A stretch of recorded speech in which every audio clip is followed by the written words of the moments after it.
ಚಿಕ್ಕಬಳ್ಳಾಪುರದ ಚಿಂತಾಮಣಿಯಲ್ಲೂ ಕೂಡ ವಕ್ಫ್ ವಿವಾದ ತಲೆದೋರಿದೆ. 3 ಸರ್ವೆ ನಂಬರ್ಗಳಲ್ಲಿ ವಕ್ಫ್ ಆಸ್ತಿ ಅಂತ ನಮೂದಾಗಿದೆ.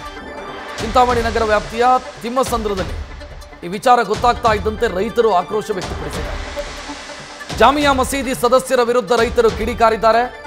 65 ವರ್ಷಗಳಿಂದ ನಾವಿಲ್ಲಿ ಉಳುಮೆ ಮಾಡ್ತಾ ಇದ್ದೀವಿ, ನಾವು ಅದನ್ನು ಅನುಭವಿಸ್ತಾ ಬರ್ತಾ ಇದ್ದೀವಿ ಆ ಭೂಮಿಯನ್ನ.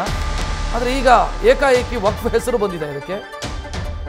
ಇದಕ್ಕೆ ಈ ಮಸೀದಿಯ ಸದಸ್ಯರೇ ಕಾರಣ ಅಂತ ರೈತರು ಪ್ರತಿಭಟನೆಯನ್ನು ಮಾಡಿದ್ದಾರೆ. ಮಸೀದಿ ಸಮಿತಿ ವಿರುದ್ಧ ಆಕ್ರೋಶ ವ್ಯಕ್ತಪಡಿಸಿದ್ದಾರೆ. ಪೊಲೀಸರು ಎಂಟ್ರಿ ಆದರು. ಈ ಸಂದರ್ಭದಲ್ಲಿ ಪೊಲೀಸರನ್ನ ಕೂಡ ಕ್ಲಾಸ್ ತೆಗೆದುಕೊಂಡಿದ್ದಾರೆ ರೈತರು. ಪೊಲೀಸರು ಮತ್ತು ಸ್ಥಳೀಯರ ಮಧ್ಯೆ ವಾಗ್ವಾದ ಆಗಿದೆ, ಗಲಾಟೆಯೂ ಆಗಿದೆ.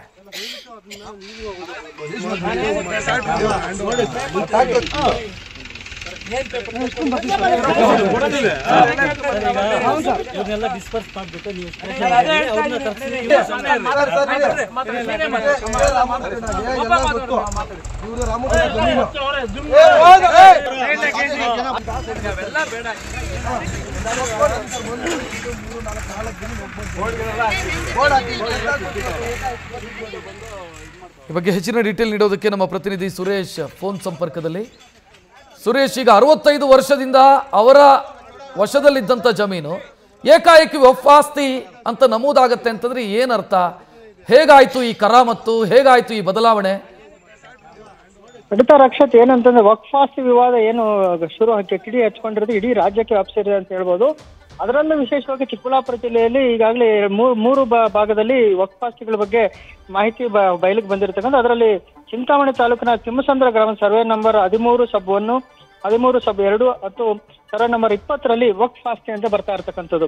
ಈ ವಕ್ಫ್ ಆಸ್ತಿ ಅಂತ ಏನು ನಮೂದಾಗಿರ್ತಕ್ಕಂಥ ಆ ಜಾಗಗಳಲ್ಲಿ ರೈತರು ಸುಮಾರು ಒಂದು 60-65 ವರ್ಷಗಳ ಹಿಂದಿನಿಂದ ಏನು ಸಾಗುವಳಿ ಮಾಡ್ಕೊಂಡ್ ಬರ್ತಾ ಇರ್ತಾರೆ.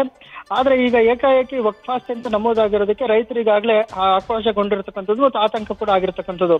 ಯಾಕೆ ಈ ವಕ್ಫ್ ಆಸ್ತಿ ದಾಖಲಾಯಿತು ಅನ್ನೋದ್ರ ಬಗ್ಗೆ ಸಾಕಷ್ಟು ಮಾಹಿತಿ ಕಲೆ ಆಗ್ತಾ ಇದ್ದಾರೆ. ಇದು ಏನು ಕಂದಾಯ ಇಲಾಖೆ ಅಧಿಕಾರಿಗಳು ಮಾಡಿರೋ ಎಡವಟ್ಟ ಅಥವಾ ಬೇರೆ ರೀತಿ ಕಾರಣವಾ ಅಂತ ಇನ್ನೂ ಮಾಹಿತಿ ಸರಿಯಾಗಿ ಲಭ್ಯ ಆಗ್ತಾ ಇಲ್ಲ. ಈಗ ಸರ್ಕಾರಿ ಕಂದಾಯ ಇಲಾಖೆ ದಾಖಲೆಗಳಲ್ಲಿ ವಕ್ಫ್ ಆಸ್ತಿ ಅಂತ ಹೇಳಿ ಬರ್ತಾ ಇರ್ತಕ್ಕಂಥದ್ದು. ಈ ವಿಚಾರಕ್ಕೆ ಏನು ಇವತ್ತು ಮತ್ತೆ ನಿನ್ನೆ ಎರಡು ದಿನಗಳಿಂದ ವಾಗ್ವಾದ ನಡೀತಾ ಇದೆ.